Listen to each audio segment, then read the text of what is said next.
Well, good day, everybody. I'm Danny Halmo, and this is EVs Forever. This is our second podcast of our series based on my book, and this is the hydrogen hoax part 1. H2, meaning hydrogen, is the first element on the periodic table. Ever since the Big Bang, it has been one of the original building blocks of our universe, despite being its simplest, lightest, and wimpiest element, and also the most plentiful. But it is also basically a head case of a molecule with multiple concurrent disorders, codependency, separation anxiety, and an undiagnosed conversion disorder that needs a better shrink, since it actually exists nowhere in an isolated natural form because it hates to be alone and it only plays well with others. As such, it can only be found as part of a compound conjoined with other elements, and it involves extensive medical procedures to isolate, which on Earth means from oil, natural gas, and of course most commonly as 2/3 of water.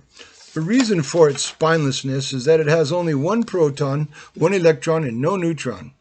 But even despite being a chemical invertebrate, it still makes up 98% of all matter in our universe, and 73% of our sun, where it has been hanging out with helium at a thermonuclear fusion rate that gives our entire solar system 100% of its energy for the last several billion years. Does this make it a viable power supply for global transportation, or just a very interesting science fair project in high school? Well, that depends on who you ask, or who says so, who stands to profit the most from it, as well as who wants to waste their money on it. Because once you crunch the numbers into everything you are about to hear, it goes well beyond the standard of reasonable doubt into the realm of non-economic.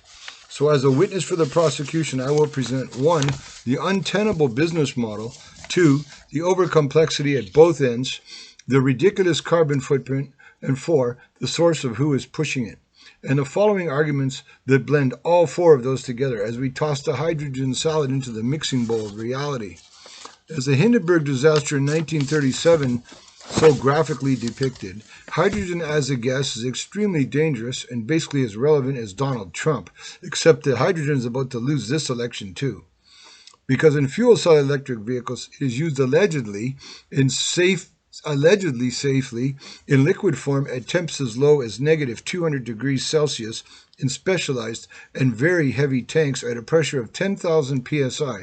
But this also requires some very specialized shipping, handling, and distribution infrastructure, in addition to the very complicated and energy-consuming extraction processes necessary to isolate it in the first place, as well as a very complicated and costly fuel cell at the other end, which is basically a chemical reactor with no moving parts that generates power to a motor that turns the wheels. And to make this ugly little red-headed stepsister more alluring, there is a whole new kaleidoscope of creepy camouflaged pedophiles trying to tempt her into the car, depending on how it is extracted. The most common flavors are gray, green, and blue. Green uses electrolysis to separate water using renewable energy, but costs 2 to 4 times these next two, which makes it the costliest and least profitable of the 3 and is the only one not detrimental to the environment.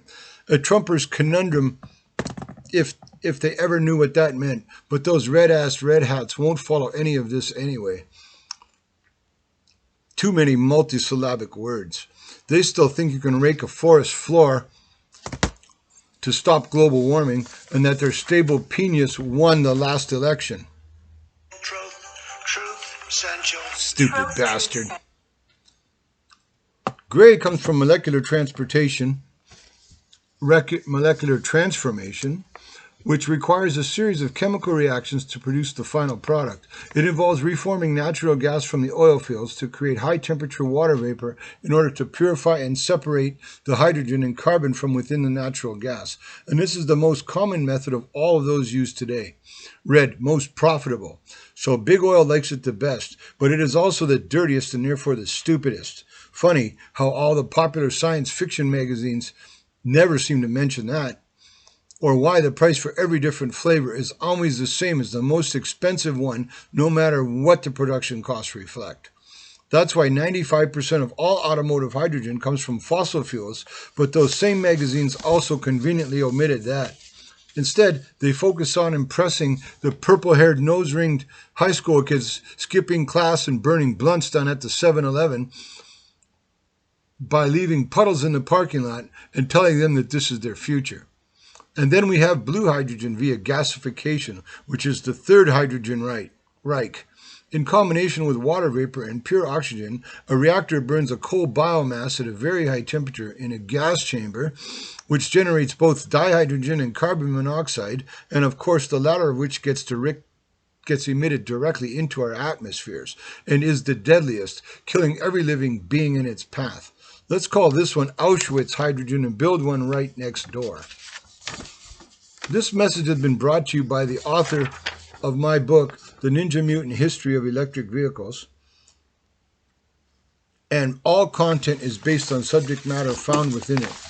It is currently available on Amazon in Kindle or paperback form, and I appreciate you stopping by. I'm Danny Halmo, and this has been EVs Forever.